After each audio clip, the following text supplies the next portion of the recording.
ইফতার Sharma toothpick দিয়ে দিছি, খাওয়ার সময় টুথপিকটা খুলে নিতে হবে মনে করে। ফেভারিট ইফতার ডেইলি থাকে ইনশাল্লাহ, আলহামদুলিল্লাহ। তো দেখেন রান্নাটা কমপ্লিট, খেয়ে দেখবেন অনেক মজা লাগে। আসসালামু আলাইকুম, কেমন আছেন সবাই? আশা করছি সবাই ভালো আছেন, আলহামদুলিল্লাহ আমরাও ভালো আছি। আমাদের ঘর মোছা হয়েছে, আমাদের ঘর মোছার সময় আমাদের এগুলো একদম উঠাইয়া তারপর করতে হয়। আর পুরো তো উঠানো যায় না, কারণ হয়েছে একটু সরানো লাগে, ঝামেলা।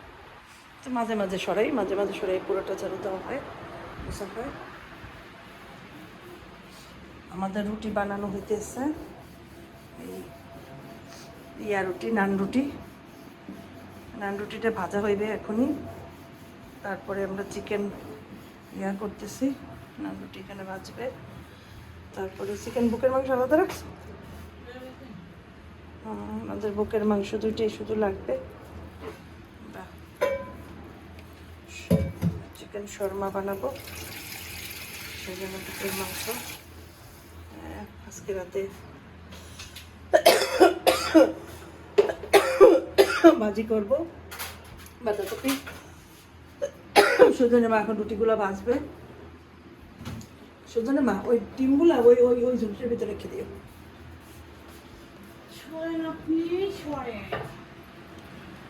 সরছি আমি, সরছি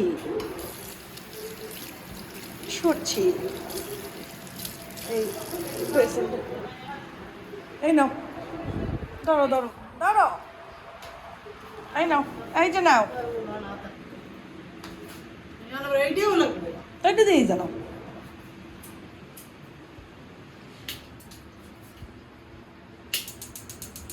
আসলো ওইটা দিয়েই তো ডাইরেক্ট জ্বালানো যায়। চুলো মশাল আজকে মশো নাই, ওটা করে মশা দিয়েছি। রুটি কটা বাঁচবে শোধনের না। আর নামাজ পড়ে উঠলাম জোহরের, এরপরে এখন বসে বসে একটু ভিডিও এডিট করবো, তারপরে ইফতার বানাইতে চলে যাব। আমি চিকেনটাকে মাখাইছি, আদা রসুন দিচ্ছি, সয়া সস, এই যে টমেটো কেচাপ, তারপরে এসে যে একটু মরিচের গুঁড়া, একটু লবণ, এগুলো দিয়ে মাখাইছি। আর আলু কাটছি ফ্রেঞ্চ ফ্রাই করার জন্য, যেটা আমরা শর্মার ভিতরে দিব।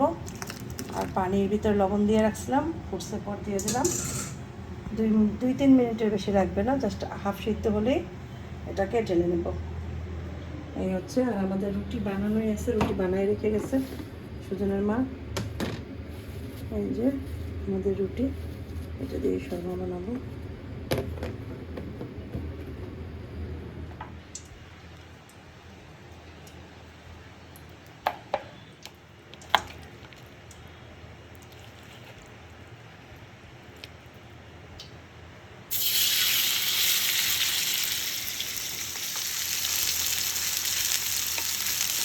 চেষ্টা করলাম একটু বেগুনি ভাজি, রোজা তো আর কয়েকটা বাকি আছে, বেশি তো নাই। ও কয়টা আছে, 12টা না 11টা মনে হয়।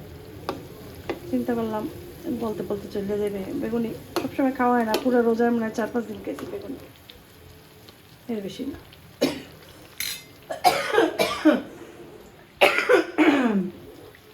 ঘটনা হয়েছে কি, কথা বলতে পারি না, গলায় এত সমস্যা, কথা বললেই কাশি এসে।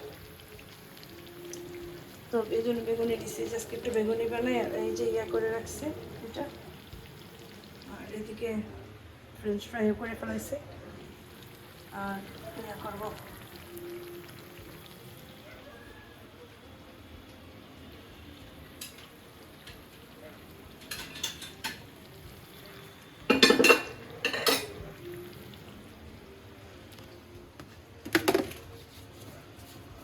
মনে হয় 6টা বানাইছে, কয়টা কে জানি বলছে ভালোই।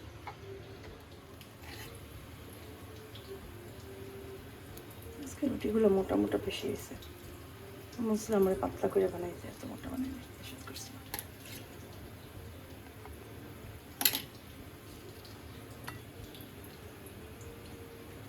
একদম রিয়াদে আমরা যে দোকান থেকে শর্মা কিনি না, একদম যেরকম থাকে ওরকম, শুধু ওই যে শশা পিকেল শশাটা দেয় ওরা, ওই যেটা ওই ভিনেগারে ভিজানো শশা, আমরা ওটা পাবো কই বলো? এই জন্য আমরা এমনিতে শশা দিয়ে দেবো। শশা আনতে গেছে, এই একটা রেডি করি, মানে এইভাবে রাখি। শশা আনলে পর টমেটোও দেবো। সব জায়গায় সব টমেটো দেয় না, কিছু কিছু জায়গায় একটু টমেটো দেয়, আবার কিছু কিছু জায়গায় দেয় না, বা অনেকে বলে একটু টমেটো দিও তখন দেয়। কিন্তু মেইন থাকে হচ্ছে ইয়াটাই শুধু, এই রুটি, চিকেন আর ইয়েটা ফ্রেঞ্চ ফ্রাইটা, আলুর চিপস। শশা টানুক দিয়ে তারপর করবো এটা। তো দিলাম, বেগুনি ভাজা হয়ে গেছে, আর এটা এইভাবে করে রাখছি। আসলে এখন আসে নাই, তো এই ফাঁকে আমি লাবানটা বানাই ফেলাই। লাবান আহা, সমস্ত জায়গায় শিখছে, করছে আমার হাতে টাতে সব জায়গায় শিখছে। তো দইটা দিয়ে দিলাম, দইয়ের ভিতরে পানি দেবো, সমস্ত জায়গায় ছিটে টিটে করছে, ফ্লোরেও করছে।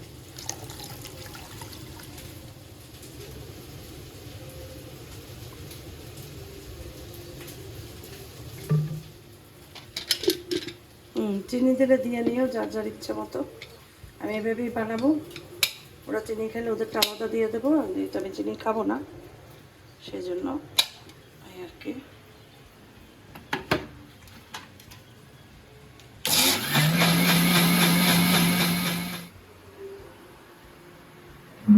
আগে এটা করে রাখলাম, ঠান্ডা আর একটু আছে, খেতে খেতে ঠান্ডাটা আধা ঘন্টার মতো আছে, আধা ঘন্টা না 20 মিনিট আছে, ঠান্ডা কমে যাবে।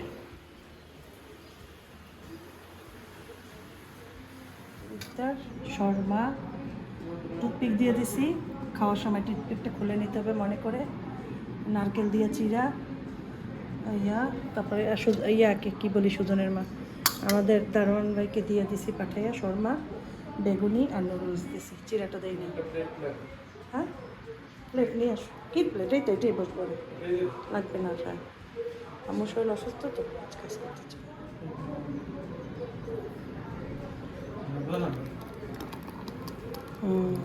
দাও।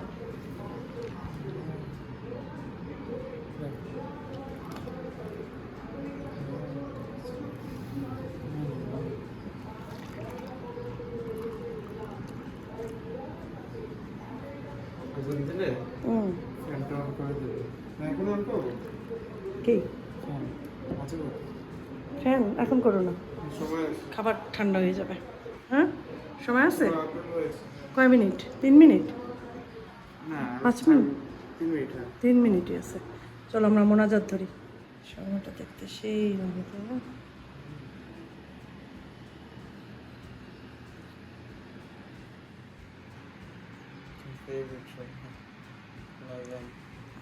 দুইটা শর্মা দিছি, পেট ভরে খাবে ইনশাল্লাহ। কারণ হাফিজ নুডলস খায় না, চিরা খায় না, কিচ্ছু খায় না। ফেভারিট ইফতার ডেইলি থাকে ইনশাল্লাহ, আলহামদুলিল্লাহ।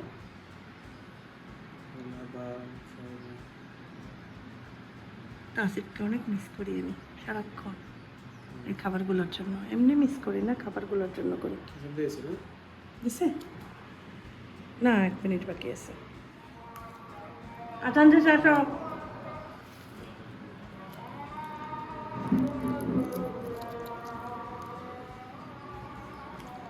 শোনো,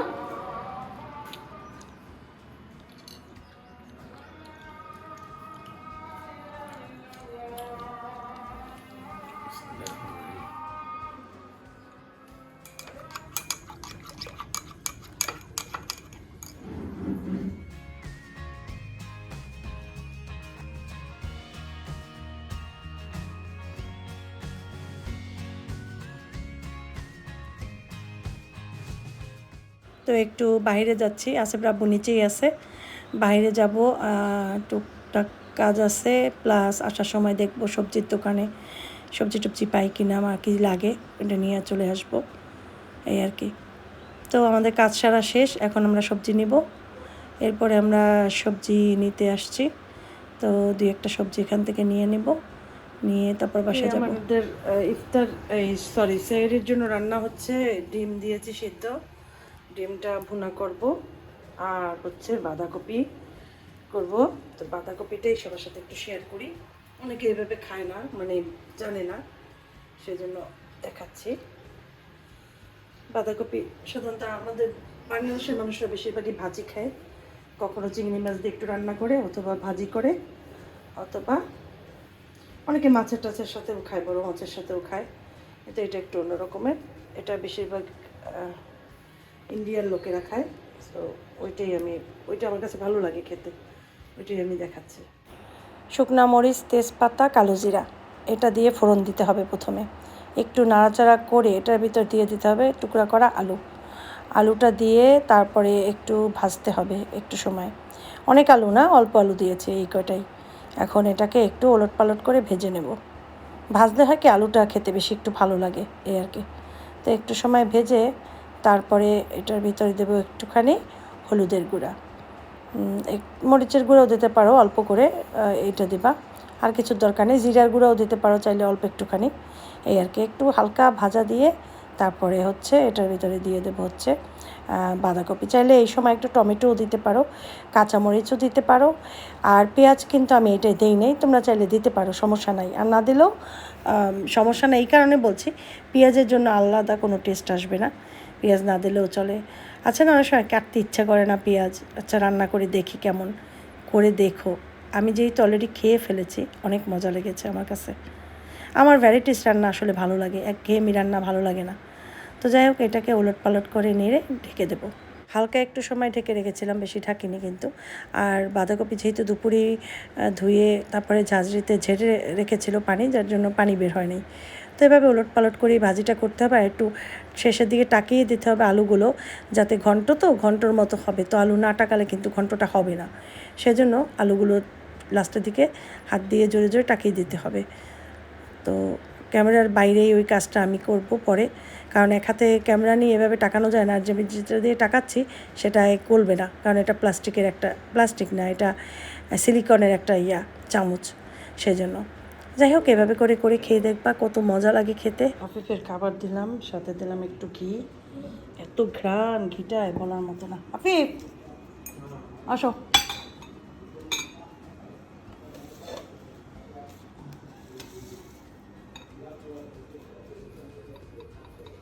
না পরে খাবো, তুমি খাও। পরে খাবো। এর ভিতরে এখনো কতগুলো নুডলস আছে, খাওয়াই হয় না। না, চিরা খাওয়া হয় না, কিছুই খাওয়া হয় না, খালি আমি তো শর্মা খাইছি, শুধু একটা শর্মা খাইছি, বাস শেষ খাবার। আপু মনে হয় খাইছে।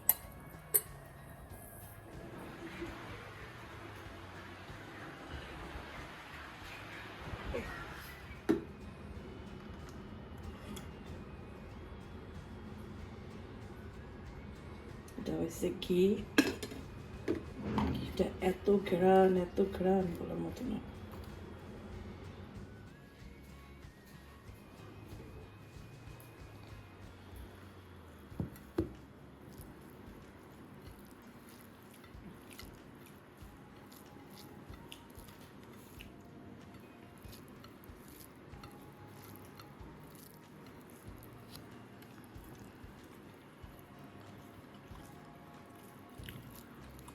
সবজিটা অনেক মজা হয়েছে।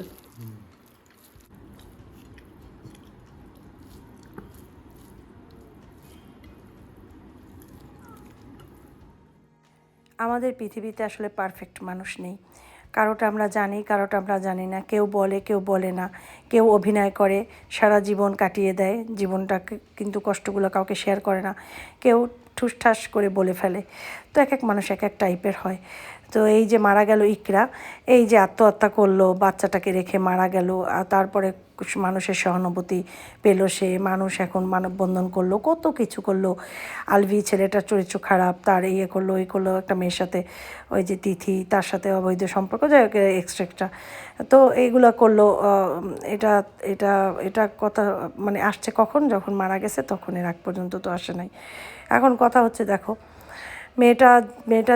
মেয়েটা যদি বুঝদার হইতো, তাহলে সে কখনোই এই আত্মহত্যার পথ বেছে নিত না। আত্মহত্যা মহাপাপ। বাচ্চাটাকে রেখে গেছে, বাচ্চাটা কিন্তু ভুক্তভোগী হবে সারা জীবনে, মা পাবে না। ছোটো একটা বাচ্চা যেই বয়সে সারাক্ষণ মায়ের সাথে থাকবে, মায়ের সাথে তার গল্প, মা খাইয়ে দেবে, ঘুমাবে, ঘুম পাড়াবে, মা গোসল করাবে, সেগুলো থেকে সে বঞ্চিত হইল। হ্যাঁ, তার মা তাকে বঞ্চিত করলো, তার মার মাথায় ভূত চাপছে, সে আত্মহত্যা করছে। এখন একটা কথা বলি, আত্মহত্যা কখন মানুষ করে যেন, মানুষের ভিতরে যখন শয়তান ভর করে তখন মানুষ কিন্তু আত্মহত্যা করে। একে নিয়ে এখন হাজার হাজার রকমের মানববন্ধন হইতেছে, সবাই শুধু বলতেছে যে আপু, আহারে আপু। আরে ভাই, সে তো আত্মহত্যা করছে, প্রথম কথা সে মহাপাপ করছে, এইটাকে তোমরা আবার সাপোর্ট দিতেছো। এখানে সাপোর্ট দেওয়ার কিছু নাই। ওর জামাই চরিত্র না খারাপ, ওর জামাইয়ের বিচার তো আল্লাহ করবে। হ্যাঁ, তোমরা পৃথিবীতে তার একটা বিচার চাইতেছো, আজ পর্যন্ত কোনো দিন শুনছো যে এই টাইপের বিচারগুলো কোনো দিন হয়েছে? কোনো দিন হয় নাই, হবেও না।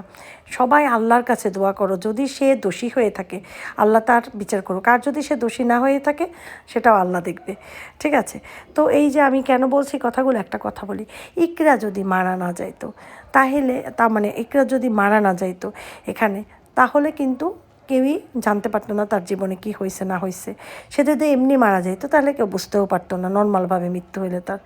তারপরে মনে করো ইকরার জায়গা, ইকরা না মরে যদি আলভির অ্যাক্সিডেন্ট হয়ে মারা যেত বা কোনোভাবে মারা যেত, তাহলেও মানুষ জিনিস, তখন আলভির সাপোর্ট করতো সবাই, আরে বেচারা মারা গেছে, বউটা মনে হয় ভালো ছিল না, বউয়ের এই উশৃঙ্খলার জন্যই জামাইটা মরে গেছে, এগুলো বলতো মানুষ তখন।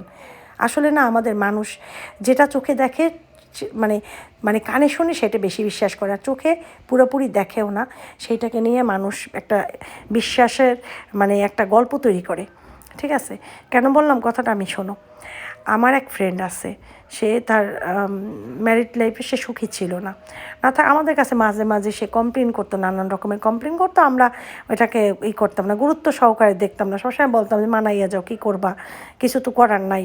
হ্যাঁ, চলে গেলে কি হইবে, বাচ্চা কাচ্চা হইলে তো মনে করো চলে যাওয়াটাও একটা একটা সমাধান পথ, তখন আমাদের ওই বয়সে ওই সেন্সে মনে করতাম। এই বয়সে যদি কেউ এসে জিজ্ঞাসা করে সে সুখী না, তার জামাই এইটা করে, ওইটা করে, সেইটা করে, পরকীয়া করে, মুখ সমুখ, তখন এখন আমি সাজেশন দেবো কি জানো, আমি তো ডাইরেক্ট সাজেশন দেবো, ওরে তালাক দাও, দিয়ে তুমি তোমার লাইফ দেখো।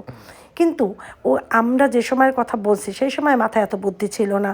আর আমরা যেই পরিবেশে বড় হয়েছি, আমাদের মায়েদের একটা কথা ছিল কি, জামাইয়ের ঘরে বউ হয়ে যাবা, সাদা কাপড় পরে দাফনের কাপড় পরে আসবা, এরকম একটা।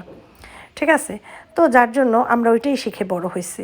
তো প্রতিটা মানুষ, এমনকি ইকরাও হয়তো তার মায়ের কাছে বলতো, তার মাও বলতো সহ্য করো, ধৈর্য ধরো। এখন মা কান্না করতেছে মেয়ের জন্য, কিন্তু তখনই তো তার উচিত ছিল যে তুমি চলে আসো, তোমার সাথে আমি আছি, তোমার বাবা আছে, তোমার লাইফ তুমি অন্যরকম, তোমার বাচ্চা তোমার কাছেই থাকবে, তুমি চলে আসো। জিনিসটা অন্যরকম হয়তো। ঠিক আছে? হয়তো সে বলে নাই, আমার যেটা মনে হয়েছে হয়তো সে বলে নাই, এভাবে আশ্বাস দেয় নাই মেয়েকে, গেছে। এখন আবার দেখছি মেয়ের সম্পর্কে অনেক কিছু বের হয়েছে, আজব আজব কথা। এটা আল্লাহই একমাত্র জানে যে কে কেমন, কার চরিত্র কেমন, এটা বলতে পারবো না। তবে সিসি ক্যামেরায় নাকি কী দেখায়, মানে ভিডিও টিডিও, এই সেই অমুক সমুক, সে ওই সিগারেট খাচ্ছে, একটা ভিডিও বের হয়েছে বন্ধুদের সাথে।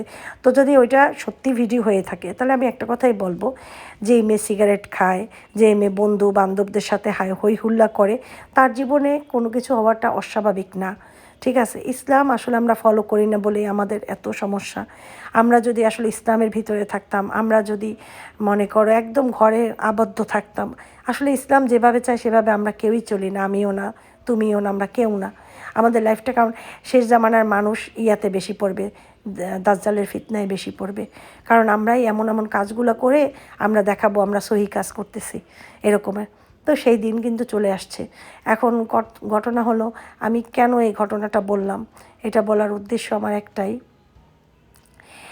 সে আমার বান্ধবী শেষে কী করলো, তার হাজব্যান্ডকে ডিভোর্স দিল, তার নতুন করে আবার বিয়ে হলো, সে তার মতো করে আসে। কিন্তু কথা হচ্ছে তারপর তার নামে নানান রকমের কথা বেরোয়েছে, সে ভালো না, ক্যারেক্টারলেস, অমুক সমুক। অথচ যখন সে ওই ঘরে ছিল তখন সবাই তাকে বুঝাইছে তুমি থাকো এরকম, কিন্তু কষ্ট করতেছিল আমার বান্ধবীটা, কিন্তু আমরা কেউই তাকে সমর্থন করি না যে তুমি চলে যাও, এই সমর্থনটা কেউই কখনো করে। কিন্তু তার জামাই, তার এক্স হাজব্যান্ড, যে আগে মানে যে হাজব্যান্ড ওই সময় ছিল, সে এখন ধারণা করে যে উস্কানিমূলক করানো হয়েছে তাকে, অমুক সমুক। কোনো মানুষ যদি না থাকতে চায় কারোর সাথে, জোর করে তাকে আটকিয়ে রাখা যায় না। ঠিক আছে। তো আমার বান্ধবী চলে গেল। আমার বান্ধবী এখন মহাসুখে আছে, সে ভালো আছে, তার হাজব্যান্ড নিয়ে তার কোনো কমপ্লেন নাই। সে ইসলামের পথে চলে আসছে, সে পুরো পরেজগার হয়ে গেছে, তার কথাবার্তা চাল চলন পুরাই আলাদা। সেটার সাথে আমি আমাকেও মিলাতে পারবো না। সে এমন পর্যায়ে চলে গেছে, তার ছেলে মেয়ে বড় হয়ে গেছে, তারা মানুষ হয়েছে, তাদের লাইফ সুন্দর করে তারা করতেছে, সেটা কোনো বিষয় না। কিন্তু এই মেন মহিলার নামে নানান বাজে কথা বলা হয়েছে। তার হাজব্যান্ড বলেছে সব থেকে বেশি মানুষের দ্বারে দ্বারে যেয়ে মানুষের কাছে, মানুষও সেটা বিশ্বাস করেছে। কারণ এটাই হয়, তুমি যখন যেই কাজটা তুমি করবা তখন তুমি হবা সবার কাছে খারাপ। কারণ ওই কাজটা যদি তুমি না করে, আমার বান্ধবীটা যদি আত্মহত্যা করতো তাহলে কি বলতো সবাই? তাইলে তার হাজব্যান্ডের দোষ দিত সবাই, হাজব্যান্ডটা ভালো ছিল না, হাজব্যান্ড এই করছে সেই করছে, সেই জন্য মেয়েটা আত্মহত্যা করছে। তো দেখো, এই ইকরাও যদি কারোর সাথে চলে যেত তখন কি হইতো জানো? আলভির সুনাম করতো সবাই, বলতো ইকরা ভালো না, বাচ্চা রেখে সে আরেকজনের সাথে চলে গেছে। আসলে মানুষ হয়েছে এমনই, মানুষ যে আসলে কি মানে বুঝে কি করে সে নিজেই জানে না। তো যদি মনে করো যার যেখানে দেখে যে সিম্পেথি কার্ডটা যখন যে খেলে তখন তার দিকেই মানুষ চলে যায়। আর এটাই একটা শেষ আমলের মানে শেষ জামানার একটা আলামত। ঠিক আছে, যে অ্যাকচুয়ালি যে সঠিক মানুষ সেটা মানুষ খুঁজে পাবে না। হ্যাঁ, মানুষ মানে মরীচিকার পেছনে দৌড়াবে, মানুষ বুঝবে যেটা ভুল সেটাকে তারা শুদ্ধ মনে করবে। তো আসলে এগুলো আমার বলার দরকার ছিল না, কিন্তু আমি কথায় বললাম যে এই জন্য আমাদের আসলে সবার উচিত ইসলামের পথ ধারণ করা, যে ইসলামের সাথে থাকা। আল্লাহ জানি আমাকেও এগুলো বোঝার তৌফিক দান করেন, আমিও জানি পুরা ইসলামিক মাইন্ডের হয়ে যায়, আমার জীবন থেকেও জানি সব খারাপ দূর হয়ে যায়, ভালো সব কিছু আমার জীবনে চলে আসে। আল্লাহ আমার আসিফকে সুস্থ করে দেখ, আমার আশফাকের ভালো নিয়াতগুলো আল্লাহ পূরণ করুক, আমার আফিফ জানি মানুষের মতো মানুষ হইতে পারে, পড়াশোনা করে সে জানি যা হইতে চায় সেটা জানি পারে। আমি এবং আমার সমস্ত যত আমার মতো যারা আছেন, যাদের সন্তান আছেন, স্বামী আছেন, সবার জন্য দোয়া করি, দোয়া থাকবে। আমার যত ভিউয়ার্স আমার কাছে দোয়া চায়, সবার জন্য আমার দোয়া থাকবে। আল্লাহ জানি আমাদের কখনো খারাপ পথে না নেয়, আমরা জানি সবসময় ভালো পথে থাকতে পারি। আর মন থেকে সবসময় খারাপ জিনিসগুলো দূর করে দিতে হবে। দুঃখ পেলে মা বাবা বা আপনজনের সাথে শেয়ার করা উচিত যে আমার এই কষ্ট, আমাকে সাজেশন দাও আমি কি করতে পারি। কিন্তু নিজে তিলে নিজেকে শেষ করে দেওয়া একটা বোকামি, যেটা আমার বান্ধবী করে নাই। সে যেটা করেছে ঠিক করেছে, আর ইকরা যেটা করেছে সে ঠিক করেনি, সে ভুল করেছে। তার জন্য আজ তার বাচ্চাটা সাফার করবে সারাটা জীবন। এই বাচ্চাটা মা হারা হয়ে গেল। বাবা ঠিকই বাচ্চাদেরকে আদর করে, কিন্তু মায়ের আদরের সাথে কখনোই কিছুর তুলনা হয় না। সারা জীবন মা ছাড়া হয়ে থাকলো বাচ্চাটা। আমি বলবো ইকরা এখানে বিশাল বড় ভুল করেছে, এবং তার সাপোর্ট আমি তো করবোই না কখনোই। সে মারা গেছে, সে নিজের মৃত্যু নিজে বেছে নিয়েছে, এখানে কারো কোনো দোষ নাই, তার নিজের দোষ।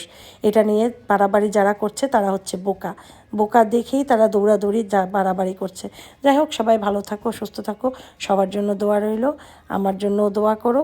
আর এগুলো সবই বলছে আমার নিজস্ব ব্যক্তিগত অভিমত থেকে, এখানে মানে কোনো কারো কষ্ট দেওয়ার জন্য আমি কথাগুলো বলিনি। তো ঠিক আছে, বিদায় নিচ্ছি, মা আসসালামা।